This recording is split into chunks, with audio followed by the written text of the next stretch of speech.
Assalamu alaikum. Суроо. Негизинен эркектер бир аз мерез, таш боор мыкачы болот деген пикир бар. Аялдар мээримдүү, энелик жүрөгү бар. Эмнеге мен бул суроону бергим келип атат? Тергөөчү аялдар бар. Тергөөчү аялдар тарабынан кыйноо фактылары болгон сизде маалымат барбы же жокпу? Эгер болсо дагы мындай статистика кандай, пайыздык катышы кандай?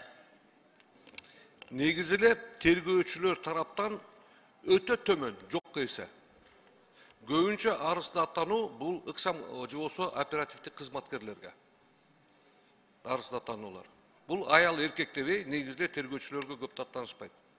Макул, анда башка суроо берейин. Оперлердин арасында аялдар барбы? Дегел аялдар тарабынан мындай салыштырып көрдүңүздөрбү? Мейли илимий методология жолу менен, иликтөө байкоо жолу менен.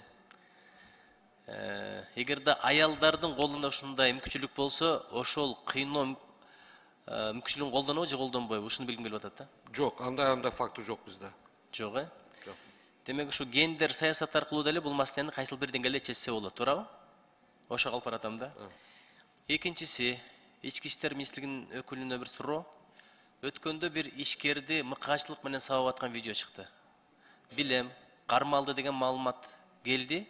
Кими ошо сабап аткан мыкачылык менен аны жазалап аткан адам кармалды деген маалымат келди. Кылмыш дүйнөсүнүн мүчөсү дейт.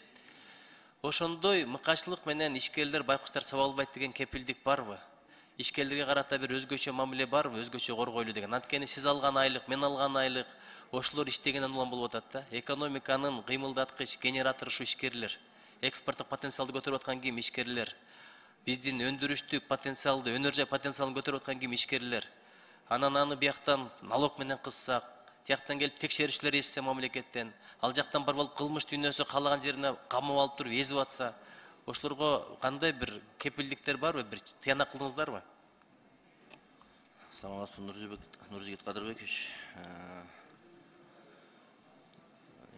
Ишкерлер боюнча айта кетсем, ишкерлер сиз айткан эле туура бизге бүт өлкөнүн өнүктүрүүсү боюнча, экономикасы боюнча салым кошкондор эң чоң салым кошкон ишкерлер. Албетте бизге ар бир жарандын коопсуздугун ички иштер министрлиги коопсуздугун сактоого милдетин алган. Анын ичинде ишкерлер да бар.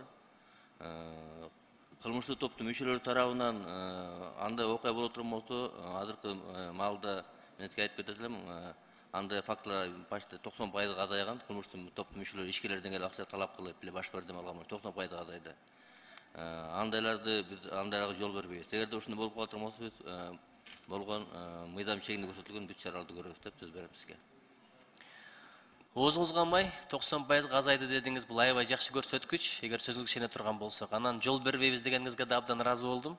Эми сөз менен иш дал келет деп мен ишенем. Мен бирдекени айтып коеюн да, жазылбаган мыйзамдар бар. Эч ким органда иштеген болсун, мейли азыр иштеген болсун, мурда иштеген болсун, погончондор кандай мамиле кылбайт. Эгерде погончондор ошондой мамиле кыла турган болсо, азыркы погончондор башка чара көрүп коет. Бул жазылбаган мыйзам бар. Ишкерлерге деле ошондой өзгөчө мамиле болсо деген эле менин тилегим. Кылса болобу?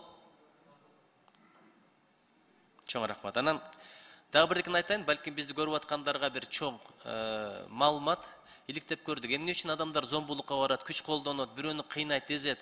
Бизде бала кезден бар экен, уруп тарбияламай. Бирдеке болсо эле башка коюп, алдусу алсызын кордоп, биринчи атаман, экинчи атаман, мектепте деле сабамай, үйдө ага деле сабамай, ата деле сабамай.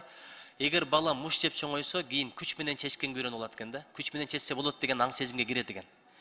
Ошон үчүн бул бир гана милициянын иши эмес, прокуратуранын сиздин ишиңиз эмес, бул бардыгыбыздын ишибиз да. Талим тарбияда, концепцияда ушул нерсе болуш керек, ушул идеология. Анан эми рахмат, азыркы маалыматыңызга караганда жакшы иштеп атыпсыздар. Ошондой эле болсун, эми дагы да иштеңиздер, анткени өсүп өнгөнүн чеги жок. Рахмат. Рахмат.